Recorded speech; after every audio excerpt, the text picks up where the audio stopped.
Hi, this is Elizabeth at Taking Care of Mine, and I am going to show you how to put together the Victoria food strainer. It's the VKP250. I ordered this from Amazon.com with the link through the Book Prepper, and I got the attachments to go with it. And this stuff that you all see here is all the stuff that came in the box with it, and it was only like $40-some. But the first time I put it together, I didn't have it together following the directions. It didn't. This end piece kept popping off and food was going everywhere, and it was just a huge mess. So I finally contacted the company, and they gave me a link to the other to a video that they did out that shows how to put it together, but I'll do it in case you don't have the link. These parts here are the it's kind of like the shaft and the spring. The key with the shaft is there's a little, you're supposed to put some oil on here, but there's a little washer type ring thing here, and when you put this in, you have to hear it click, and it has to go past to that little metal lock nut there. So it goes in here. That's the first thing you do, and you hear it just, it doesn't really, it's kind of a click. I found that by putting it straight across, it's easier to line up the rest of it. Then it goes on the spring. Then you take this piece. I'm using the applesauce strainer that comes with it. I have purchased one for berries and pumpkins and salsa, but this one actually comes with it, and it's for applesauce and I forget what else, but I'm using it for applesauce. So there's a rubber washer that you need to put on here, and kind of make sure that it's pushed down in, because if you don't, you will get a lot of kind of blowback leakage. This little screw right here I discovered is kind of a little important thing. You want to have it open so that it's not, so that it's flush with the end here.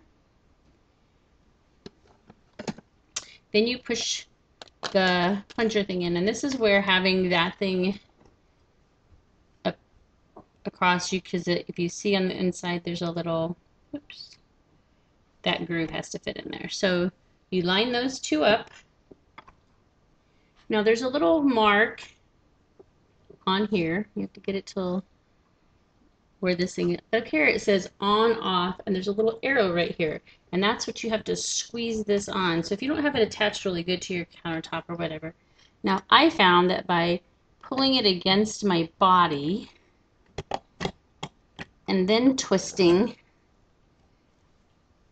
and on the end here, I don't know if I'll be able to show you that or not, if you can see that or not, there's these little, I don't know, couplings or grooves or something, and you can tighten the screw down then, and this thing won't be able to pop off. So you tighten the screw then, and then you have to put this little crank here on, which is how you crank it. And my husband's actually going to try to, oops, I don't have it tight enough, try to attach it to our drill somehow so that I don't have to crank it all the time. It works best cranking it if you have food in it.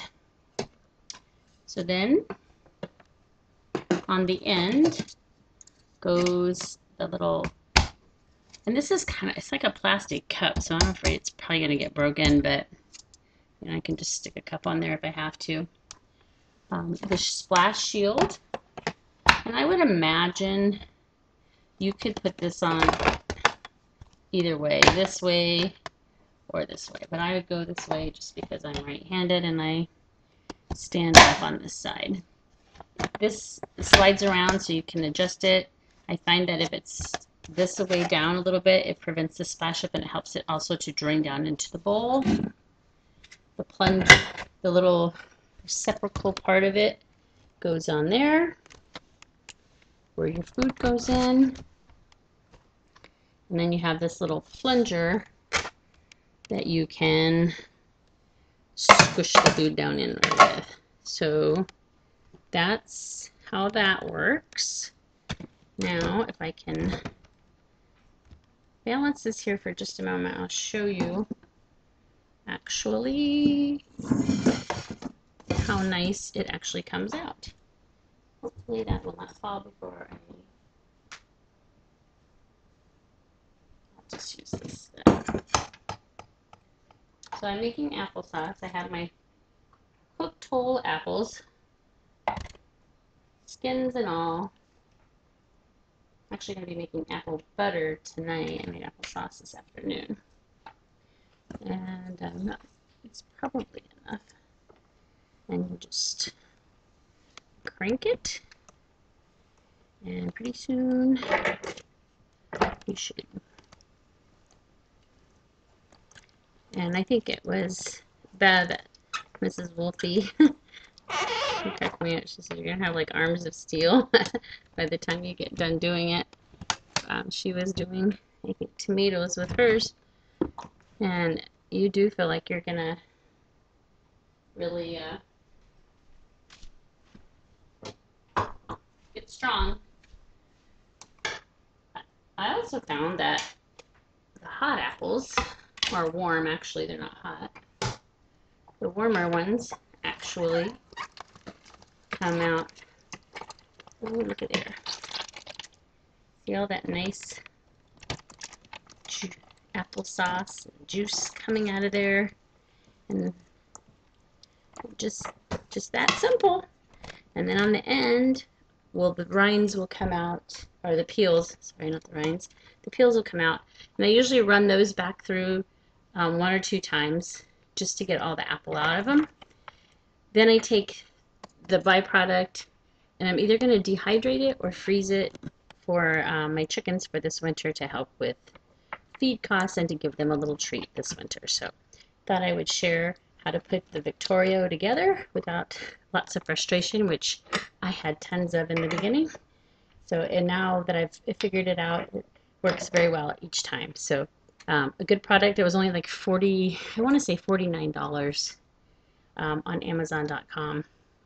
So a nice little thing to have if you don't have something. I don't have a blender, and I don't have a food processor, or one of those immersion blenders, and I don't have a food processor. I like the idea that it's non-electric, so if a grid down situation happened, I'd still be able to grind things like this, so to prepare and keep things up for my family. So have a great evening, and try to do something each day. God bless.